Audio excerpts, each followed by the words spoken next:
प्यारे दोस्तों और पुण्य आत्माओं, हमारे channel Mahakal the master of universe में बहुत सारे बंधुओं ने दोस्तों ने पूछा है कि आकस्मिक मृत्यु और अकाल मृत्यु पे एक वीडियो बनाइए। तो वो ही हम बताते हैं सारा। दोस्तों, एक आकस्मिक मृत्यु होती है जिसको हम कहते हैं एक्सीडेंटल डेथ, और एक अकाल मृत्यु होती है जो प्री मेच्योर डेथ है। दोनों का भेद न जानने के कारण लोग आकस्मिक मृत्यु को ही अकाल मृत्यु कह देते हैं, जबकि वह अकाल मृत्यु होती नहीं। इसलिए दोनों का भेद जानना आवश्यक है।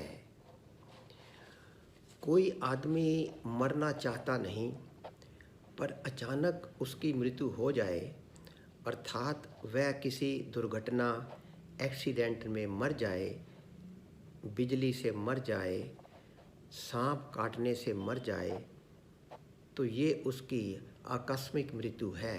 मतलब कि एक्सीडेंट हुआ और उसकी डेथ हो गई। कोई आदमी आत्महत्या कर ले, अर्थात मरने की इच्छा से फांसी लगा ले, जहर खा ले, रेल के नीचे आ जाए, छत से कूद जाए, नदी में कूद जाए, अथवा अन्य किसी उपाय से जानबूझकर मर जाए, तो ये उसकी अकाल मृत्यु है, प्री मैच्योर डेथ है।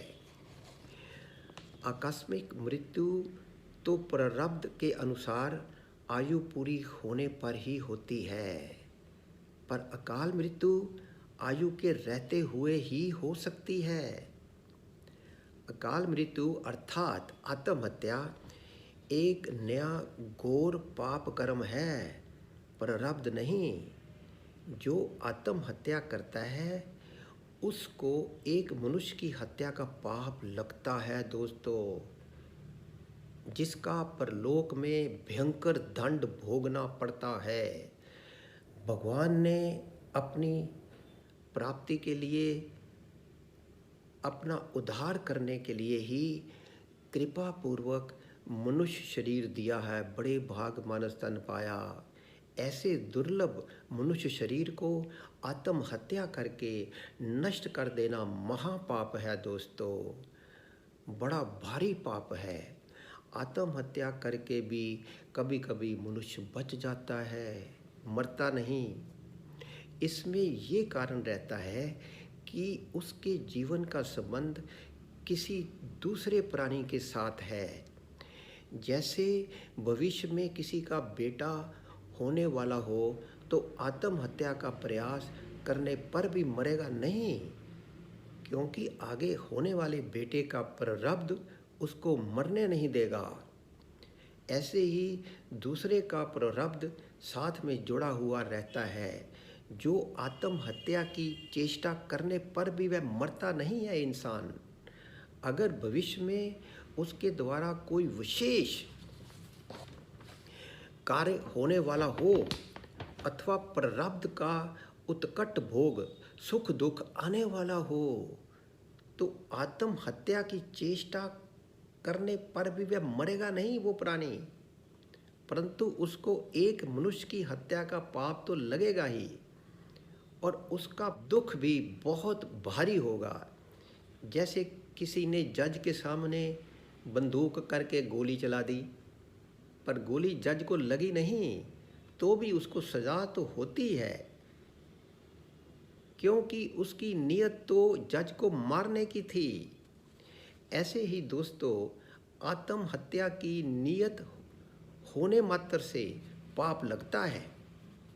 आत्महत्या करने वाले को मरते समय बड़ा भयंकर कष्ट होता है, और वह मरने से बचना चाहता है कि मैं अब किसी तरह बच जाऊं, पर बचने की संभावना रहती नहीं। उसको बड़ा पश्चाताप होता है कि मैंने बहुत बड़ी गलती की, पर अब क्या हो। अब पछताए होत क्या, जब चिड़िया चुग गई खेत। जब प्राण निकल गए तो फिर तो आत्मा देखती है उसको। इसलिए आत्महत्या की इच्छा करना ही घोर पाप है। तो अब दोस्तों अकाल मृत्यु वो मरे जो काम करे चंडाल से, मौत भी उनसे डरती है जो भगत हो महादेव महाकाल के। तो प्यारे बंधुओं, ये दोनों में थोड़ा सा डिफरेंस है कि आकस्मिक मृत्यु और अकाल मृत्यु दोनों अलग अलग हैं, इनमें थोड़ा सा भेद है। इसको हमें समझना है और अपने दोस्तों को समझाना है। हर हर महादेव, महाकाल की जय हो, भोलेनाथ की जय हो।